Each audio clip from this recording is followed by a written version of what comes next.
All right, so let's talk about the template. So I gave you a bunch of tips, and now you're like, cool, Ben, like how am I going to go and apply all this stuff in a real interview? So what I would recommend is going into every one of your structured interviews with a empty template that you will fill out as you go. And you'll start by putting the question at the top. And then I have literally written out the blurbs of things to say to make sure you don't forget them.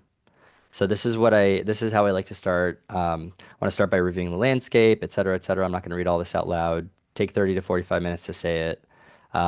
Sometimes you'll be asked about existing products. Sometimes you'll be asked about new ones. It's good to just kind of anchor yourself at the start. Just pick whichever one they're asking about. In this case, a product for gardening feels like a new product. As you get into assumptions, here, you are going to state key assumptions that you feel like are going to help you up front, just chip away at some of the ambiguity. So, in this case, we ended up going with focusing on the US, focusing on keeping it within the Facebook family of apps like WhatsApp, Instagram, Facebook, versus spinning out like a standalone product. Usually, that's a great assumption to make. And then targeting, you can say, hey, like we're going to focus on like personal gardening versus, botanical gardens or commercial uses. So you can just state some upfront assumptions here to narrow in on what you're going to focus on. And then you want to think about the product experience, why it matters, and then set some kind of placeholder mission statement. Okay, so I'm going to zoom in here a little bit. So what we came up with is just, describing what gardening means, what kind of process is involved, um, general kind of like mindset about the people that do it, and then state some kind of mission for this product. Connect people, bring a world closer together. Like we can definitely make a case that gardening can bring people more close together through community, things like that. So this is you spitballing. You don't have to say all this out loud to the interviewer. But then ultimately, we landed on something like, bring people closer together and empower them through a shared passion of cultivating plants, fruits, flowers, and vegetables, something like that. So that gives you your mission statement. Then you want to go ahead and think about the ecosystem players around this. So you could consider like equipment suppliers, nurseries, et cetera, landowners. Pick one of those. So you can think of maybe like the gardeners, the consumers, which is probably what Meta would want to focus on.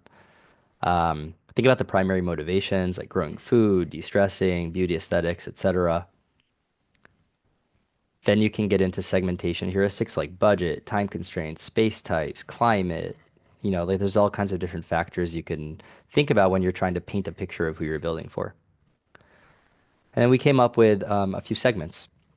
So like newbies looking to get into gardening, passionate retirees, people who just want to set it and forget it and not really think about it too much. We had some really good debates. This is kind of where I'll go back to saying that there's not a right answer. This stuff, as long as you can make an argument, it's interesting.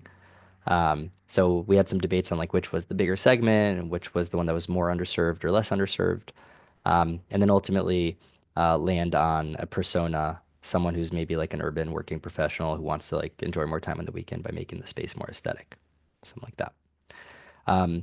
You can use a segmentation checklist if it helps you. Just kind of remember what to do and not do. As you get into problem identification, you can talk about the user journey. So you're evaluating or exploring options, what plant to buy, should I do it? Should I do it myself or hire someone? Then you buy things, you plant them, you water them. There's kind of like a life cycle to gardening. And then you end up, you can come up with some problems. So like, one of the problems we picked was that the plants die because I don't know how to care for them. It sucks when that happens if you have ever gone through that. And then we took some time, thought about solutions, and ultimately landed on a solution to submit photos on a recurring cadence to get feedback on how healthy they are from the community or from some kind of tech. You don't get too prescriptive necessarily at this point. And then I could ask you as an interviewer, cool, like what's the MVP for this solution look like? And it could be something like an AI powered plant buddy that you could like send photos to using Meta's AI assistant or AI agent. It would analyze the image, determine if it's what kind of plant it is, what it's supposed to look like when it's healthy, and if there's like deltas, it could surface them. And then you could kind of call out some risks. So that's a very, very fast run through of the template. But I wanted you to kind of see how to apply some of this in an actual interview question context. As I mentioned, I will give you a link to a version of this template that is blank that you can copy. And this is the question bank that I was referring to. So if you go all the way to the bottom, You could see people dropping in questions from yesterday, who had interviews at Meta. Yesterday, someone at Meta got asked a question, build a podcast product to Netflix. That's a real thing someone got asked yesterday. So if you want to practice on those kind of questions, you could do that too.